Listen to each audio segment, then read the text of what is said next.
20 years. That is how long this has taken. 20 years since Paris. 20 years since a final that ended in a heartbreak against Barcelona. And now, on the same week that Arsenal lifted the Premier League trophy for the first time in 22 years, this same group of players, this same manager, this same club goes to Budapest and chase something extraordinary. The double. The League and the European Cup in the same season. Only two English clubs have ever done this. Manchester United in 1999 and Manchester City in 2023. Two of the biggest, richest, most decorated clubs in England. And now Arsenal. Finally get their shot at becoming the third. PSG stand in their way. The defending champions, a team Arsenal know, a team that ended their European dream just 12 months ago, a team that on paper have more firepower, more experience, and the weight of history on their side. But this Arsenal is not the same Arsenal, and this PSG is not quite the same PSG either. Let's be honest about what went wrong at the Parc des Princes in May 2025, because Arsenal didn't lose that tie through lack of effort, lack of quality, or lack of belief. They lost it through two moments, and both of these moments can be learned from. Arsenal produced an XG of 3.14 that night, the most by any team against PSG in a Champions League game all season. 19 shots, their most in a knockout match since Barcelona in 2006. By every number that matters, Arsenal were the better team, and they still went home. How? Two moments. The first, a PSG free kick, only half cleared. Fabian Ruiz arriving late from an almost offside position, rushing into the zone 14, that pocket just outside the box before the ball strikes perfectly into his path. Nobody picks him up, nobody saw him coming. He punished it with a ferocious strike that Arsenal had no answer to. The second, Donnarumma, two world-class saves inside the first 8 minutes alone, denying Martinelli from close range, keeping out Odegaard's drive. Before Arsenal even found their rhythm, they battered that door for 19 minutes. Donnarumma answered every knock. And here's where it gets interesting, because both of those problems are different in this final. Arsenal need to understand exactly how. The goalkeeper question. This is the biggest tactical shift in this final, and is barely being discussed. Donnarumma, the man who was the difference between the two sides last year, the man who kept PSG alive when Arsenal threatened to blow the door off his hinges, left in the summer. PSG replaced him with Lucas Cavalier, especially because Luis Enrique wanted a keeper more comfortable with the ball at his feet. Chevalier had an inconsistent start. 6 Champions League appearances, not a single clean sheet. Got injured in October and in-stepped Matvei Sofonov. To be fair to the Russian, he's been good. He's made an outstanding reflex save at Anfield, throwing himself low to his left at dazzling speed, and he's earned the trust of his teammates. He is a capable goalkeeper, but he's not Donnarumma. If you look at the UCL Champions League scorecard data, Arsenal have conceded just 5 goals inside the box in 14 Champions League games this season, and they've actually conceded a total of 6. PSG have conceded 21 in 16, and while Sofonov's reflexes are sharp, his distribution remains a clear weakness. His long ball accuracy sitting at under 49%, which matters enormously in a system that demands precision from the back. Last year, Arsenal created over 3 expected goals and scored 1. The goalkeeper was the difference. This time, that same volume of pressure, this same relentless attacks may yield a very different result. But changing the goalkeeper only helps Arsenal if they have someone ready to make those saves count. And last year, that person didn't exist. This year, he does. Let's kill this debate right now, because it shouldn't be a debate at all. Now, I've had conversations about whether Havertz should be starting in this final. And look, Havertz is a brilliant footballer. He contributes to the team's shape, his pressing structure, his work without the ball, excellent. But for 3 years and 3 consecutive second-place finishes, we've watched Arsenal create chance after chance without a clinical finisher. In fact, last year, the question was, if only we had a proper striker in the game against PSG. Gyökeres is the answer to that question. 21 goals across all competitions in his first season. For me, I think that of all the players that have come in, I think he's up there in terms of signing of the year. The player who gave Arteta something that he really did not have. A centre forward who doesn't just hold the ball, but pulls defenses apart with every single run. And here's the tactical reason that you want to play Gyökeres. Not just because he goes beyond goals. Arsenal's own UEFA analysis showed that Gyökeres' moments against Atletico discouraged them from pressing aggressively. Their defenders became more concerned with protecting space in behind them rather than stepping forward to press. A striker whose presence alone reorganizes how the opposition defends, that is what you need in a final against a side like PSG that likes to press and pins teams in deep. Start him, trust him, let him run. Here's what makes this final genuinely fascinating. Neither team works into Budapest fully fit, and the absences on both sides can completely reshape the tactical battle. For Arsenal, Ben White is out for the season. MCL injury against West Ham, so he's gone. Timber would usually be first choice to replace him, but he's missed 12 games with a groin injury and remains a significant doubt. And it's more telling that he couldn't get in for the Crystal Palace game, which means Christian Mosquera, a young centre-back by trade, not a natural right-back, is the most likely starter in the position on Saturday. Think about that for a second. A 21-year-old playing out of position against arguably the most dangerous left-sided attack in world football on the biggest stage of his life. That is the hand Arteta has been dealt, and somehow he has to make it work. But here is something worth remembering.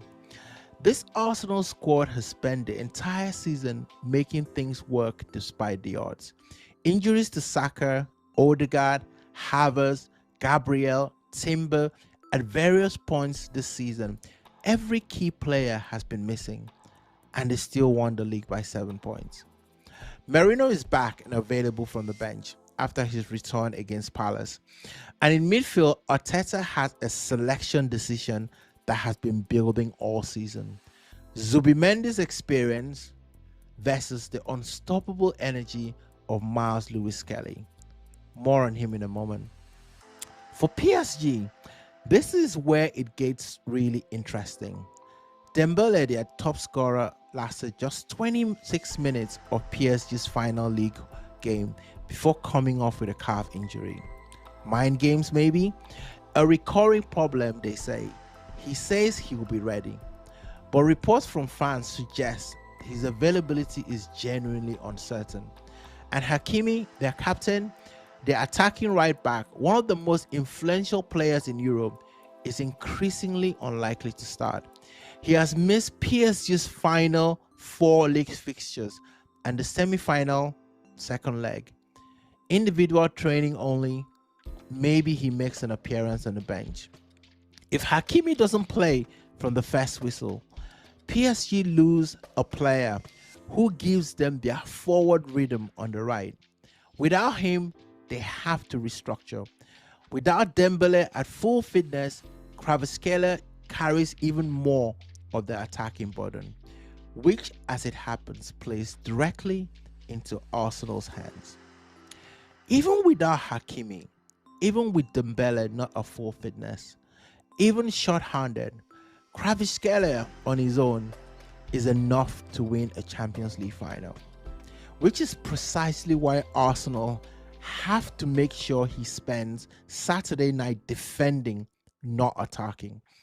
Last year against PSG, with Nuno Mendes pushing forward aggressively on the left-hand side, Kvaratskhelia was repeatedly dragged into defensive work on Arsenal's right side. He's electric going forward. He's far less dangerous when he has to track back. That blueprint still exists. Mosquera, despite playing out of position, is athletic, he's physical, and is fearless. With Saka operating on that Arsenal's right, creating that constant 1v problem for Nuno Mendes, PSG faced the same dilemma they faced 12 months ago. Does Kvaratskhelia press forward, or does he cover? Make him answer that question 60 times. Make it uncomfortable every single time. The data supports that Arsenal's ability to do exactly this in the Champions League this season is there. Arsenal have an aerial duel success rate of 55.13%, better than PSG's 52.86.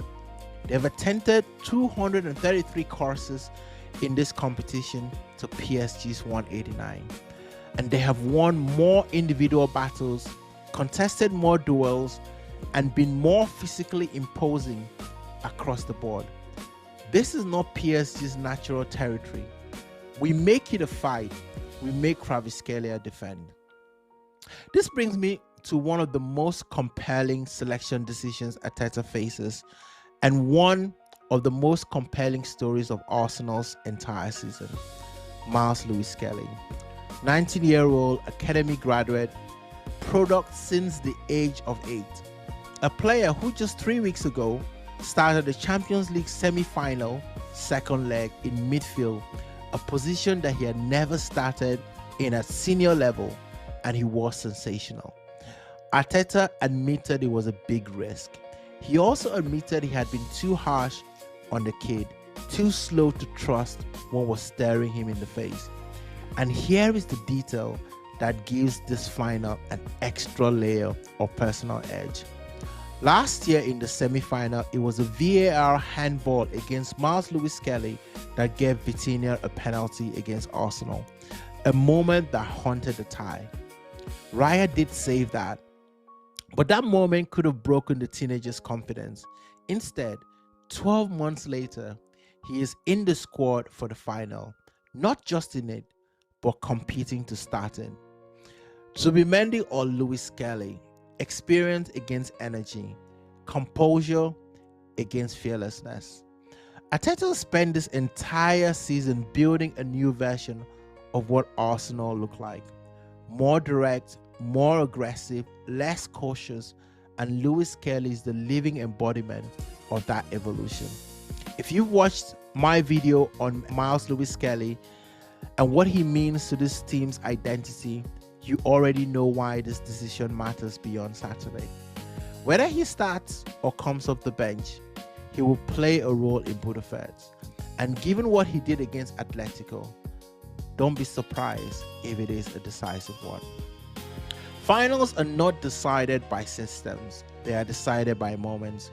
A flash of something in a tight space that nobody else sees. A ball that breaks loose in the wrong area at the wrong time for the wrong team.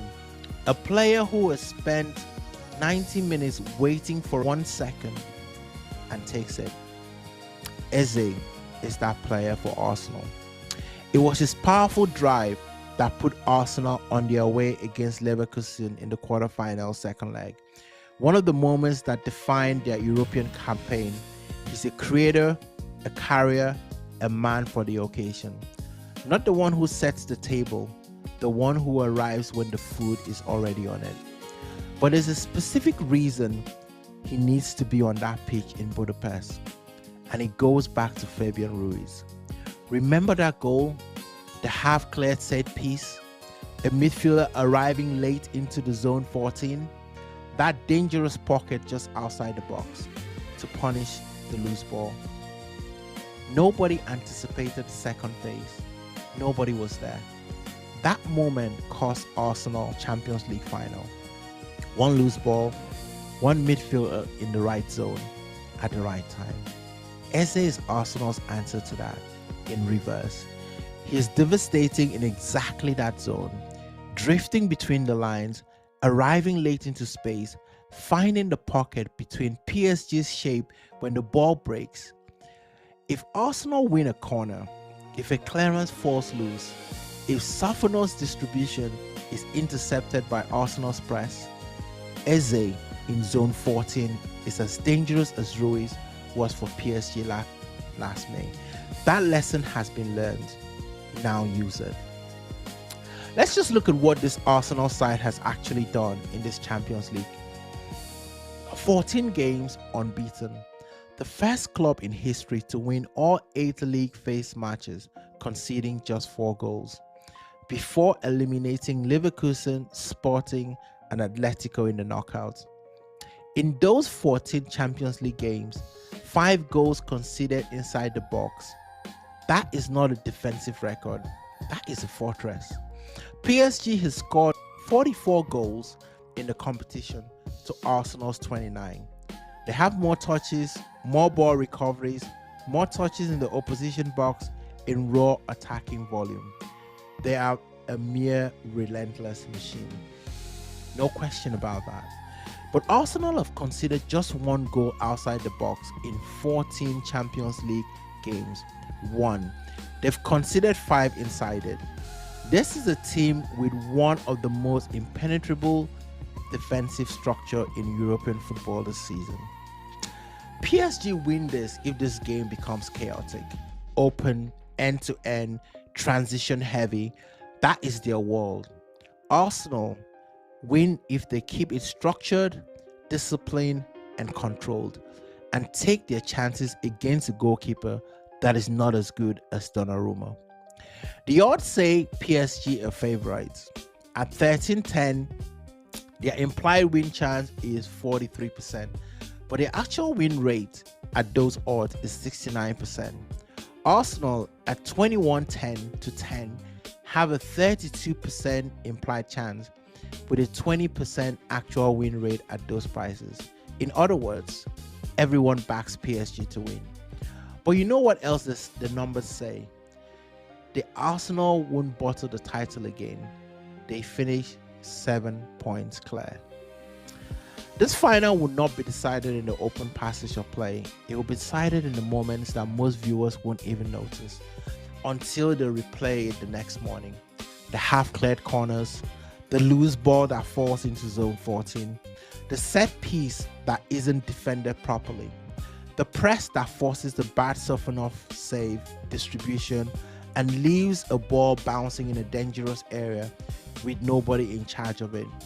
Rice and Zubimendi or Lewis Kelly have to protect that drop zone around the box. Saliba and Gabriel have to be immovable.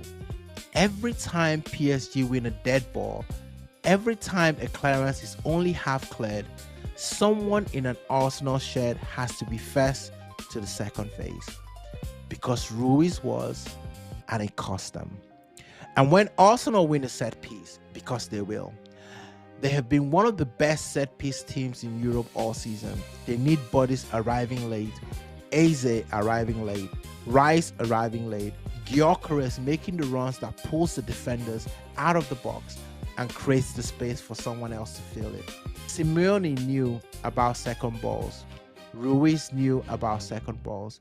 PSG know about second balls. The question on Saturday night is whether Arsenal have learned the lesson faster than their opponents remember teaching it.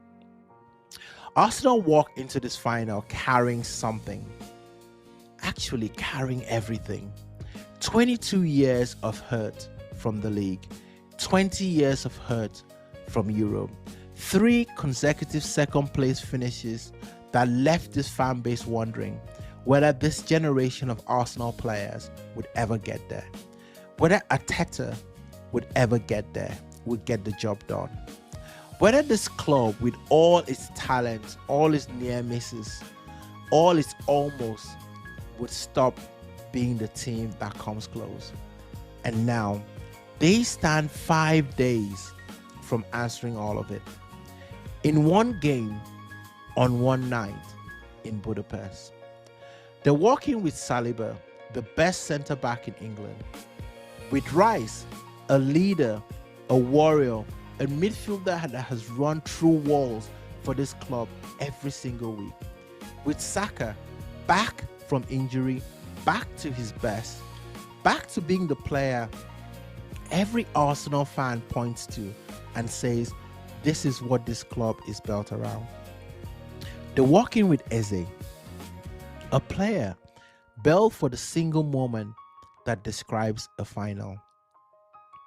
With Mosquera, a 21-year-old about to face the biggest night in football and refusing to blink.